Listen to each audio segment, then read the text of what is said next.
Well, just to get started, quarterback-wise, Heinrich has a pretty good ankle sprain, so we'll see if he can do anything tomorrow. Chuba came out of the game a little bit banged up. Hasn't played much, so he's a little bit banged up from getting hit. Jeff healthy, so we'll go through the week and probably come all the way up to game time in terms of who will play. So obviously each guy brings a little bit something different to the table, so we'll have sort of a pretty diverse plan and see who's able to go. But I won't be able to comment on Heinrich until after I see him tomorrow, if he can do anything at all. With regards to this week, obviously we're really excited to have a chance to go to Madison, Wisconsin, an iconic place, a place that I played at as a player. And, Coach Fickle does a great job as he's in year one. Both teams at 5-5, trying to obviously get a win this week on national TV. Great opportunity for our guys. Really excited for our guys. I've tried to be honest with you guys every week about how I really feel about the tape. I'll tell you. I thought defensively, and I thought many players on offense, that was by far our best game. I thought our offensive line, it was by far the best game on offense. And so I was proud of the guys, and I told them that. We never accept losing, obviously. But, to me, the process that we're trying to put in place is working for a lot of guys. And so the lessons for our team is, hey, you're probably not going to have 5 turnovers and win very many games, especially in the Big Ten. But to have 5 turnovers and lose by 3 says a lot. Just to have that game be close versus a talented Maryland team. We want to have fourth quarter shutouts. We can't give them the ball at the 25-yard line no matter how they got it and have a penalty and have a missed assignment that leads to a field goal. So there's a lot of lessons to be learned, but I was proud of the guys, and I'm excited to take them out there this week. They continue to fight each and every week, and more importantly, they get better. And so I'm proud of where we're headed, and with that, I'll see all the questions you guys have. What do you think the largest issue is with your quarterback play? What can be fixed in the next 2 weeks? Yeah, I think there's been several issues throughout the year, and so anytime that you have this, the number one is turnovers, right? I mean, like we have three-point games. I think in those 3-point games, I think we have 12 turnovers in those 3-point games. Check me if I'm wrong. I think 11 of them come out of the quarterback position. So to me, to turn the ball over, right? At the same time, a lot of those games were close because, Heinrich made great runs or, Jeff made some great runs against Minnesota. So a lot of good things happened from those guys. I'm one of those coaches that, I don't love to make like big, everything to me is very incremental. Like, hey, it was this here, it was this here. But certainly, I would be a fool not to sit here and tell you it's protecting the football. In the passing game, I think, obviously the first interception, I'll still feel like, the one with Jeff, excuse me, Malachi gets tackled and we're running a double move. But I'd love to see our quarterbacks, as I talk to them, just be a little bit more intentional about. We can't keep throwing balls up, and we can't just throw balls up to a spot thinking the guy's going to be there. Like at the end of the day, you have to be intentional at quarterback. Like every ball you throw is a ball you want to throw, and we had twice where guys threw interceptions, kind of backing up and letting it rip, and that's not who we are. That's not who we should be, and so. There's always a yin and yang to it, obviously, like they're young players. I'm trying to guide them through it. We're trying to guide them through it at the same time, having expectations and standards for the way that we want to play. So what can be fixed in the next 2 weeks? I certainly think, Sam, that, we fixed kind of like the pocket ball security. Like, you go back 2 games ago, not the pocket, running the ball. Heinrich had 2 fumbles, and so we've certainly worked on that. We've certainly worked on the way we hold the football. This was interceptions this week. And, so what can we do? We just keep coaching. And I know that sounds trite, maybe, but like we just keep coaching, we just keep pushing, we just keep grinding, we just keep working, and hope that it just continues to come to fruition. Build on the good things and try to eliminate the bad things. How do you get these guys to not think about it though? I mean, 22 turnovers by the quarterbacks. There's got to be a mental side to it too now for those guys every time they're out there with the ball in their hands. Yeah. I think the thing that you always try to get guys to do, and again, I show them lots of different things. I talk a lot about basketball, and I talk a lot about like last week we showed them Kobe talking about as a rookie, shooting 5 air balls in the finals, Game 7, and then coming back the next year and making those shots. And I think the biggest thing is, when you're a basketball player, when you're Michael Jordan, when you're LeBron James, I'm not, that's about the end of my extent of who's a great basketball player nowadays, but you don't go to take the last shot and think about how you're going to shoot. Like, you just shoot the way you shot 1,000 times. And to me, that's trusting your training, and that's really our process. Our process is practicing so much and working so much that we can trust our training. And so as you get late in the Big Ten year and you go through the Big Ten for the first time, and you start to experience these teams and things that they're doing, trusting the training that we're going to have, whether it's a read, whether it's a decision. So you look at 2 of the interceptions, 2 of them are backing up and just kind of throwing it. Another one's just, throwing it, to a spot, hoping that it's going to be completed. And those things just can't happen. But in terms of for the players, my job is to help them become great players. It's not, hey, don't throw interceptions. Is this what you're trained to do? Like, you've worked your whole life to get to this point. Like, what should you do in this moment? Like, hey, it's not there. I should reverse out. I should go make a play. Like, we want our guys to play free. And so, I'm not giving you great answers other than just, to me, it's always about trusting your training, going, Chubba comes down at the end. Chubba ran the scout cards last week. Chubba's, that's just part of, hey, putting your third quarterback in. But I have a lot of confidence in Chubba. And if you go back to every answer you guys have ever asked me about him, I believe in the kid. I believe in Chubba, and he's kind of healthy now, and you saw him running. It's just, you put him out there. He hasn't had a ton of reps. He'll get some reps more this week if he has to play. I'm sure he'll be ready to play. So I think it's that. I think it's trusting your training. I think it's time. I think it's time on task.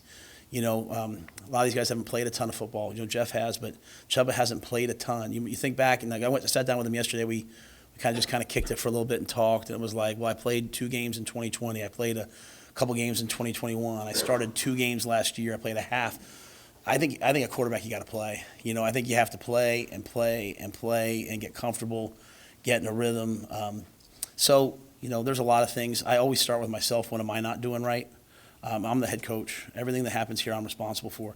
You look at that game.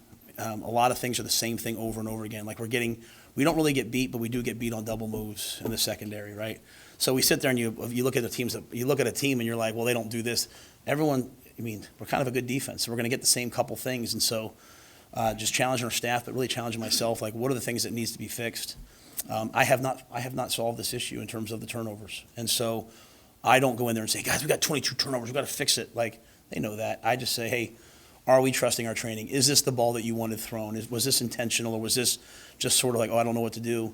And if it is, just continue to give them those opportunities, those reps, and continue to work. That's as honest an answer as I can really give you, because I don't have the answer, if that makes sense. I'm working through it, but I believe in these guys. I want to make that very clear. I believe in these guys. I'm not one of those coaches who's like, man, we just need to no, these guys can play. They just have to continue to work and grind through this. And on the other end of it, like, to give you an example, I showed them the punt fake in the game, okay? And then I showed them the first time we practiced it in practice, the Tuesday before Michigan. And literally, Borgacher and Snodgrass run into each other because each guy's think, because we checked that play, right? And then I showed them in the game versus a look we've never practiced. And there's one extra guy there, Marco Ortiz. No one ever talks about the long snapper, man. He makes an unbelievable block. And Bullock and Ty Hahn and Elijah Judy, who's really wants to be a tight end, makes an unbelievable block. And Snodgrass comes around and picks up the extra guy. And I guess my point to them was, guys, I hate to say this, but everything takes time. And you have to just keep working. What sometimes happens at quarterback is because it's so visible, the weight of being the starting quarterback in Nebraska can sometimes weigh on you so much, you start searching for answers, and there are no answers. You got to just go back to work every week. It's this incremental, like, one better approach. And so I hope that we play really well this week. I hope that we solve the problem this week, but the only way to solve it is just to keep getting a little bit better, a little bit better, a little bit better. I'll say one more thing, and this is going very long, so please forgive me, okay? But I showed our coaching staff a cut-up, and these are my friends. Ryan Day is a friend of mine. Justin Fry, the only coach at Ohio State, is a friend of mine. But, you asked me, Sam, you asked me a question a couple weeks ago about the reverse at Michigan State, why we got 8 yards. They ran the exact same play. Ohio State ran the exact same play. And they made one more block than we made, and Marvis Harrison came around for a 22-yard touchdown. We ran a Y sail route into the boundary. They ran about 12 of the same type of concepts because we all have the same plays. And so my message to the coaching staff was, it's not the plays. It's not the application. I mean, you always want to call back here and there. It's the players and their confidence level and their execution level. And it's not like, hey, players, you got to make it right. It's actually just continuing to watch these guys grow. Like, look at Javen Wright. look at what reps is doing for him. This is a guy that was like, hey, should I even come back this year? Am I a corner? Am I a safety? What am I now? He's out there ripping balls out. So it'll all come together for the quarterbacks. We just love for it to happen right now. You mentioned throwing to the spot and hoping the guys are there. On Chuba's interception, what needs to happen there? Yeah. What did happen and what needs to happen? Yeah, so first of all, let me say this. I take responsibility for that, okay? I take responsibility for that. It's a good play call. So the play is very simply, it's a play that every team in the world runs. It's 3-man routes. It's double under with a corner route, right? And so basically versus man, the two guys run the under routes. They chase the under routes. You have a one-on-one corner. It's incomplete, So, they zero blitz. It's 90 protection. There's a gap protection. Fedoni stays in. He's not going to get hit. And it's just a confluence of events, right? We take a long time coming out of it by number one. So a lot of people, I think, thought we were trying to throw the ball to number one, and because it looks like the ball's going to number one. It's Billy flattens that route out because the guy kind of undercuts him, and really we'd love to just see Chuba put that ball in the back corner, and those guys get out of the way a little quicker. So it just wasn't quite executed exactly right. Which again, when it comes down to execution, it falls on me. And their kid made two unbelievable plays. I mean, that corner made on a double move to beat the safety. He ran back and picked the ball off, and on that play, he's playing the guy man and comes off of it and picks off the inside. So when you look at the tape, it looks really, really bad. Let me just say that. It looks really, really bad, and I get that. And I'm not sitting here saying that for the players.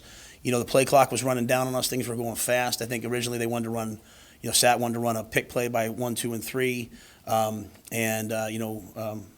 We kind of got up there to see what they're in because I didn't want to put Chubb in a bad position where all of a sudden it goes to zone. He's had no reps in any of these plays this week, and that play happened. So I wouldn't put that on Chubb. I wouldn't put that on anybody but me. But that is what that play is. It's we call it it's Indy. It's old Peyton Manning, right? 2 unders with a corner route. First man, you throw the corner out. They just kind of got too close together. So that's one of those ones I wake up at 2 a.m. thinking about. Like, hey, that's on me. What's the Sims picture look like in practice compared to what you've seen on Saturdays? I would say that we just in general, because I don't want to start talking about one guy. I would just say we don't throw these interceptions like this in practice the way we do in games. And again, sometimes I think when you run the ball a lot, when you finally have a chance to throw, you're maybe a little, you're not kind of maybe as in rhythm, and so. We certainly came out wanting to throw the ball a little bit more last game because we knew how they would play, and unfortunately you throw the early we hit him with a man beater, and we overthrow Emmett. That's going to be a big play. The one they threw the penalty on Billy, then pulled it off, and then we have Fedoni on the over route. If you see that play, Billy's running down the middle of the field wide open. So there's just a lot of things, a lot of different pictures for the guys. It's not a super complex offense. It's just a lot of different pictures that guys aren't maybe seeing. But yeah, we certainly don't have those interceptions in practice the way we do in the games. I think sometimes in the games it's just a little bit of, like I said, like there's a little bit of pressure in our face. We're not sure where to go, and we kind of back up and throw it. And I just don't ever want a quarterback to not throw the ball intentionally. I'd rather our quarterbacks reverse out and go scramble and make a play. We got dynamic quarterbacks who can run. And if you're playing man coverage against us, man, our quarterback should be running for 200 yards against them. So, but again, those things aren't happening. You always go back, you look at practice, what can we do better?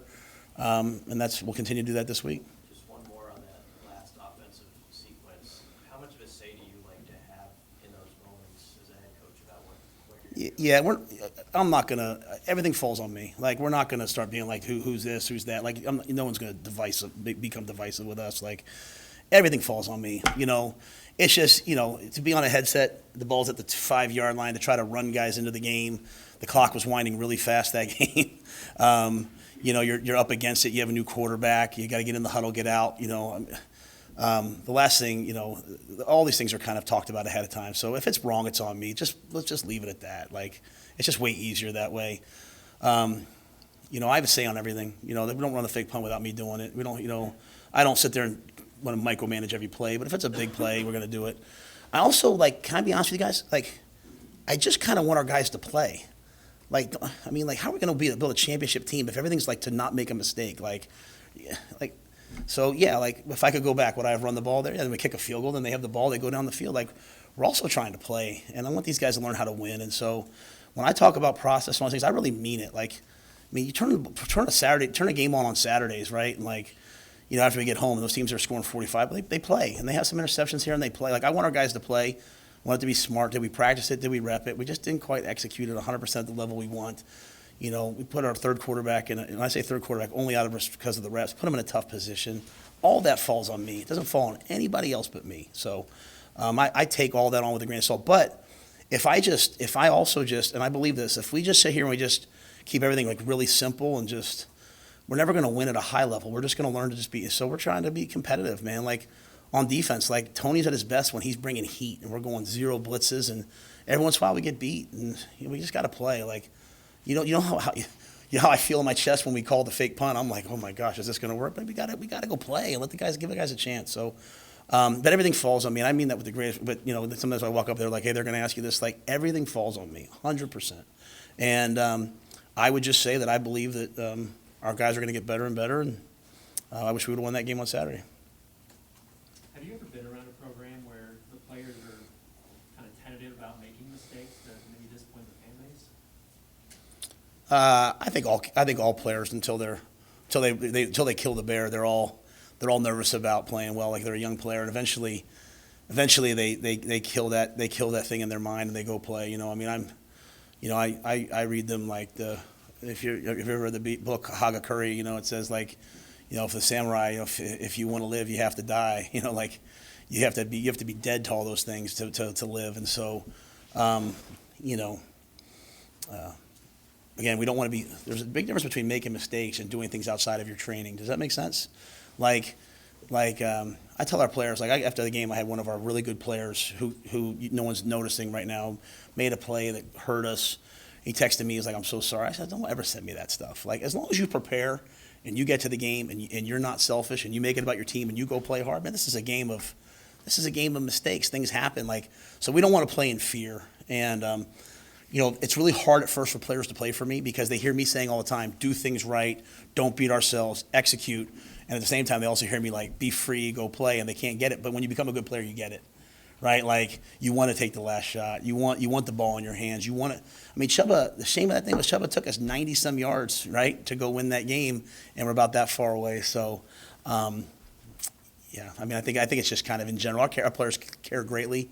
They desperately want to win. They desperately want to win for our fan base, for themselves, for the state, and that's all I can ask for. When people are critical of Marcus Saturday, the offensive coordinator, what do you want them, fans or us or anyone, to consider when they put it on him specifically? As a quarterback coach and as a coordinator. Yeah, I think that's part of the fans should do that. I have no problem with that. Fans should be critical of me. Fans should be critical of Sat. Fans should be critical. Like, you come to the game and you sit there and you're like, okay. And for me to start, we got this many guys. That's not who I am, right? I think, okay, and I would say even within the coaching community, when people play us and they talk to us afterwards, I think in year one, with as many injuries as we've had and different things that have happened, we've never made an excuse. We've always showed up each week and we battle and we're in every game and we have a chance to be in every game. I think our guys are fighting their tails off. And, I never talk about changing a culture, but I do believe in instilling a culture. When you want to instill a mindset and a culture and a process, I think all of that's happening. And I think if people can't feel that, but if you say to yourself, like, hey, is this heading in the right direction? And, I got a true freshman, Jalen Lloyd, catching balls behind his hip, it's just going to continue to get better and better and better. So the answer in life sometimes is always just to change everything, right? Players want to transfer. Everybody wants their head coach to fire everybody. Like, has that worked out here? Where's that worked out? We're just firing assistant coaches and coordinators. So we want the whole offense to start over again with a whole new language next year. Like, I'm not doing that. It's ridiculous. So we're gonna just be exactly who I said we were going to be. We're going to be a day-by-day organization that gets better and better and better. We're going to get through year one, okay? Most of our guys on offense are coming back. We'll get better and better and better. And then, some of you guys that get on the field before the game, you usually see me walking around the field. And a lot of times I walk with players. A lot of times I walk with hurt players, right? And I'm walking with, like, Ramir and Deshaun. And I'm like, hey, Gabe Irvin, just imagine you at 240 pounds coming down the stretch here in November next year. Like, so, Marcus is fighting and scratching and punching and willing to get this thing as good as we can get it. That's what all the guys are doing. And, you know, I'm proud. I just couldn't tell you how proud I am of guys. Like Malcolm Hartzog didn't practice last week. And all of a sudden he's got to go from playing, then he comes in and practices on Friday a little bit, right? And then he's got to go from safety to corner. So he goes out in the game and they hit him on a big play, right? And man, like he's fighting for the team. What do we do? We go yell at him? Like, so yes, fans should absolutely, like I'm not here saying that. I'm just saying for me, when it comes to me, I prefer to take all the heat for everything that happens because this is everything that happens here runs by me. And yeah, 5 turnovers falls just so we're on the same page. It falls dead on my face. Like I can't. Just trust me, if you guys know, I don't sleep very much to begin with. I lay in bed at night like 5 turnovers. Like, what are we talking about, Matt? But the answer is, what's the answer? The answer is just to keep getting a little bit better as best I can, and hope that this week we put it all together. You know, this season's been a bit of a roller coaster in terms of you lose the first 2, then you win 2, you know, blowout loss, you rattle off 3 in a row, and now losing 2 again. How have you seen the locker room kind of handle the ups and downs of this season? I think they've just really grown.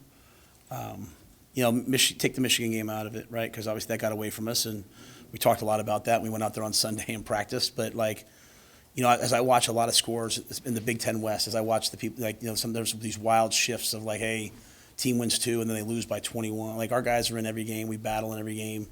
I'm proud of the guys, the way they work. We've had injuries, and other guys have stepped up and been ready to go. Guys change positions on the fly. It's like Ty Robinson said to me, you know, I said to him yesterday, hey, you're going to have the team ready to go? He's like, Coach, he's like, one thing about Nebraskans, he's like, and he's obviously from Arizona. He's like, I don't care if you're from somewhere else. When you're here, he's like, you just keep going back to work, and you just keep fighting. He's like, that's one thing you learn when you're here. He said, the guys who can't figure that out, they got to go. And they've gone in the past. He's like, but we'll be ready to go. And so, you know, I think they've just grown, and they've handled it really well, and they've gotten to a point where I know each week. I now know each week when we go to the game, like our guys are going to be ready to go. They're going to go fight. I couldn't say that early on. You know, I couldn't say that week 1, week 2. It's still very emotional. Right now, they're just and so the way I look at things is you know, the seeds of championships are built are sown now, right? And so that might sound corny to people. I get all that, right? But like, I mean, they hit a long run on the last drive, and we blitzed from the left, and the D-line slanted into the blitz. They went the wrong way. That's why that play hit. And, you know, you look about, you know, Cam Lenhart's a freshman. Imagine when he's a senior, he's out there. And if it's not him, imagine Ethan Nation. Imagine those guys when they're seniors, like the lessons they're learning this year when they're preaching to those guys. It's just that as I've said 100 times, I want to win for the guys that are out there right now. And I want Reimer to go out on top. I want those guys to go out on top. But I don't worry about them. They are competitors, and they're winners. And when I first got here, they were very much like, well, it's hard to win if the offense turns the ball. And now they're kind of like, hey, let's control what we can control. And what we've seen is I think we've seen some really good defensive football as a result because they have a pretty good mindset. And so as that melds over to the offense, eventually that way of playing offense, defense, special team all coming together, I think we'll have a pretty good team. You mentioned the O-line playing well Saturday. How encouraged have you been by Justin Evans-Jenkins in particular getting thrown in there as a freshman and just how he's fit in? I think he's done a great job. I think Justin's done a great job. You know, he's really a center by trade, you know, and so to go over and play guard, that's a whole challenge. You know, you're facing all these 3-4 teams, bear teams, the guys right up on top of you. I thought Justin's been awesome. I think Teddy Prohaska's really hit his stride. You know, last game, because Nuri, you know, we got Ben Scott playing on a hurt MCL. You got Nuri has surgery. They say 4 weeks. He comes back in a week and a half, and he's practicing. I'm so grateful for those guys. Ben Hart does a great job for us. And then Lutoski rotated in, you know, every 2 series last game. So, yeah, I'm really pleased with that group and how hard they've worked to come back. You know, the tight ends, Lindenmeyer is an unsung hero on this team. You know, he just does all the dirty work. Borkacher played his best game, got hurt, and came back in and played on a sprained ankle. So I think, you know, when I look at the overall offensive picture and scoring 10 points, having 5 turnovers, obviously I'm not a fool. I'm disappointed. When I look at the tape, I'm like, man, we're getting better. We're getting better. We're getting better. And just encouraging the guys to continue to do it. And I think Donnie does a great job in that room, and I think the players take tremendous accountability to do their job at a high level. Chubba being banged up with that, his existing injury or something? No, I just got banged up from being in the game. Like, he hadn't been hit in a while. So, you know, I called him yesterday and was like, hey, stop by my office. And he's like, I'm in treatment. So, I obviously, for him to go in there and then, for that game to end the way it did, I just wanted to make sure I talked to him. And I always worry about the things I say in the press conference. I know, Sam, you asked me after the game, like, why'd you throw it on first down? And I was kind of caught because we didn't throw it, but then I remembered he pulled it and threw it, so I just wanted to make sure he knew that, when those things happen, there's some accountability to him to know that play. Like, that play is a base play, day one, it's a handoff, but also for me, like, that means that we haven't done a good enough job of getting him enough reps, so I just wanted to make sure we were on the same page. But he's fine. I mean, he's fine. He's just, like I said, sore from getting hit at quarterback. I did want to ask about the first interception of the game. Was that just a predetermined read? Yes. Yeah. Well, that's 4 verticals, and for us, we have different versions of it. A lot of times we'll say, hey, number 3, Fedoni is a really good matchup for us in man. So if it's man, hey, we're going to work Fedoni as kind of like the man beater, right? Kind of the way we did it in the NFL. Like, hey, number 3 is a good man beater for us. It played out like man, though it really kind of wasn't. It was free. It was kind of like a zone quarters that looked like man. So if we would have recognized it, the ball would have gone to Billy, and he ran through. Also, if it's man, the post player should be in the middle. Post player jumped it. But at the end of the day, if you go to the end zone copy, Fedoni's still open. And again, just kind of pressure in his face. Heinrich kind of steps backwards. The thing I talk about Heinrich all the time is because people talk a lot about Heinrich's slow release, but really all it is the fact that the ball goes below his elbow as he brings it back. And there's a lot of quarterbacks in the NFL who do that, and they always struggle. A lot of them struggle in the NFL with the ability to be accurate because, you kind of have this whipping motion. I've talked to you guys about it before. So his feet always have to be right. So on that play, he doesn't step and throw because he has some pressure, kind of wings it, and the ball is overthrown and intercepted. So obviously you have a big play possibility down the field to number 2. You have the man beater, which is open, and we got to throw and catch it. So when you talk to me, you talk about like, hey, Coach Satterfield or any of the coaches, I look at it like it's going to be really hard to run the ball into free safety pressures the entire game. We're going to have to be able to throw the football, and we called a play where guys were open. I expect our guys to go make the plays. When they don't, I don't sit there and say, hey, you guys aren't good enough. I say, hey, we're not doing enough. We got to keep practicing. So that's kind of the yin and the yang of the way my brain works, taking accountability, but also giving the players a chance to make a play. But that I think when I said, hey, number 2 is running down the field, you nodded your head. I think so. I think you saw. So I think you guys, there's some things that are there. So was that Knight Rider? What was that? Yeah. So that's why I just would say, like, I hope over the years what you guys will see from me is that, like, I don't ever want to just take like a short, quick, easy answer. Like I always, like there's always all these different layers to everything, and I try to unpack them for myself and for everybody so that, like, hey, if all of a sudden that ball is 2 inches to the right because we stepped and thrown, it's a completion. If the ball's red down the middle of the field, it's a touch. But at the end of the day, it just takes reps because you practice against one thing, you get to the game, they have coaches too, they do different things, and you want players who are seasoned who can in a running offense throw the ball versus all the looks they get, and it just takes time.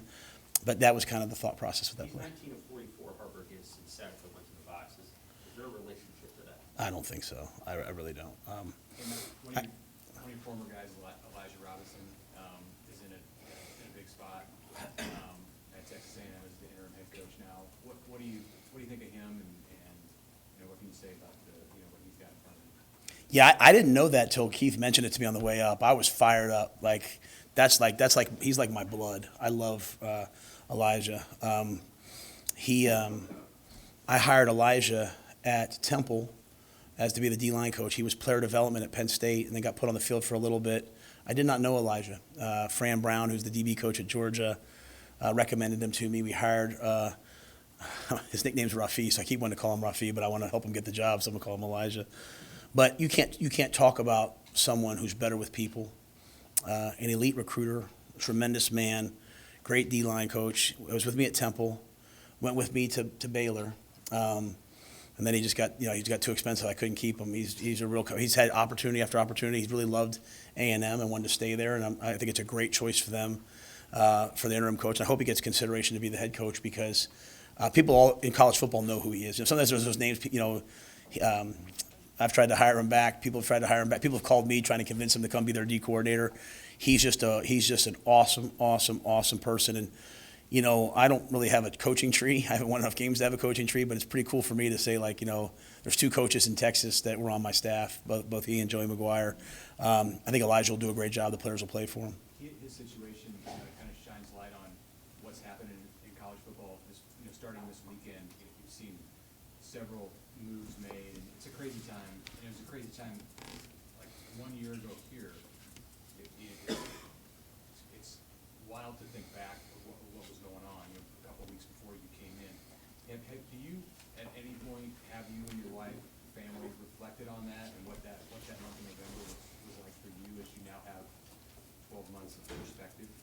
I don't think, honestly, I don't think we have much time to do that. That's not like, you know, my wife's, you know, Vivi's in volleyball and softball, and Leona's, you know, we're kind of all around. But I just know we're grateful to Trev and the opportunity to be here, and grateful to be part of the community. It's been so good for our family, with the only caveat being that my son's not here. You know, my son's still being in Charlotte's miserable.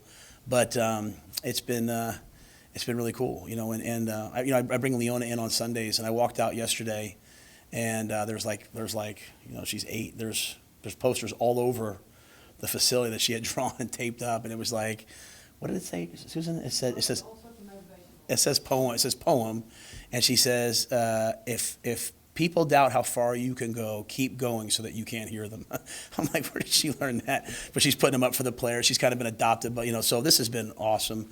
When it comes to the coaching carousel, you know, obviously I'm very sensitive to that, because while I was hired last year, I was also fired last year. I sometimes get sad at the vitriol when I see coaches getting yelled at and screamed at. You know, it's like I mean, I can promise you there's not a coach in America right now that's not trying hard to win.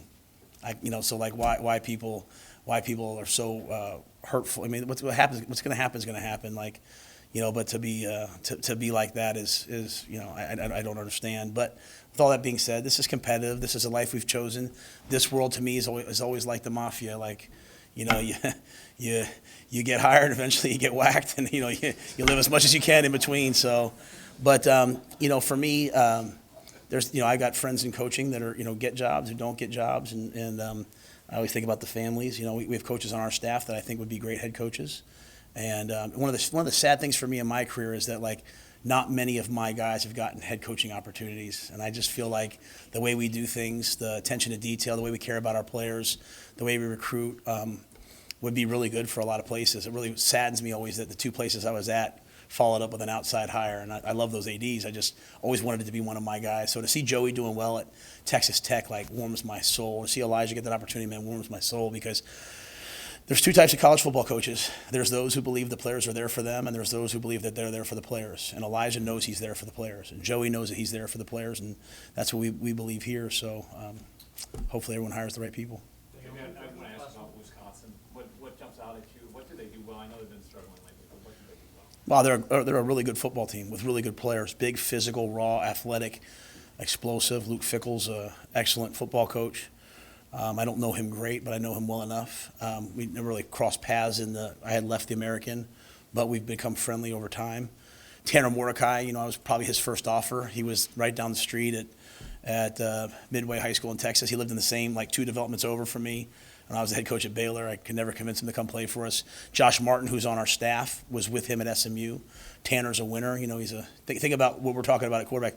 They have is a 6-year? He's a 6-year quarterback. Think about how much football he's played.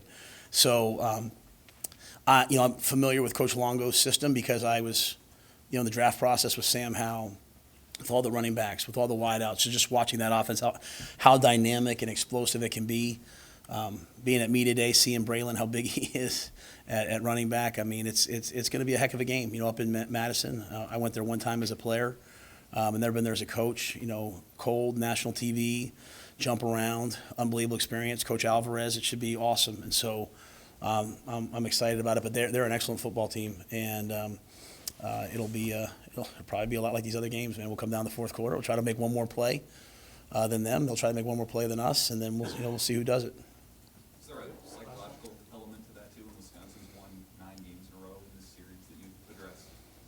Yeah, honestly, I honestly don't think about any of those things. You know, maybe once I'm here, like, let's say, like, after we go through this year, I'll always address, like, the previous year's games, but, like, none of that, you know, before I wasn't here, so it's hard for me to address those things. I can tell when I talk to our players, there's certain games, they've played against year after year, where sometimes, you play Maryland, it's the third time playing them. But I think with us, just think about all the conversations we've had so far today, all the issues we have, good and bad, are all to do with us and to do with the way that we play. So that's really how I try to spend my time. But I do think it's great. I mean, this is an iconic place, college football. It's an iconic opportunity to be on NBC, it's NBC, right? Am I saying that? Yeah. And I don't really care too much about those things. Other than I care about how we play, but I just do think it is a cool opportunity, and I'd love to see our guys go play well, and we'll work our way to get ourselves there. I just have a question, a little bit different off of football a little bit, but it has to be football. But, Nebraska fans have been known for even cheering or applauding the opponents as they leave the field. There was an incident apparently this last game during halftime where a Husker fan spit on a Maryland player. So how disappointed are you to get something like that? I would hate to comment. That's the first I've ever heard of that, so I'd hate to comment on that without knowing what would happen. I mean, my experience with Nebraska fans and Husker fans has been unbelievable. Like my wife walks home after the games. Like she doesn't even drive. She just walks. I mean, I know everyone wants to win, but all the Husker fans I think have been amazing. The way we are on the road, story after story, people have told me about coming here and the experiences that they've had. So I unfortunately don't know anything about that, and I certainly would hate that was true. But I would say I haven't met but great people since I've been here, and just glad to be part of the community. All right, y'all.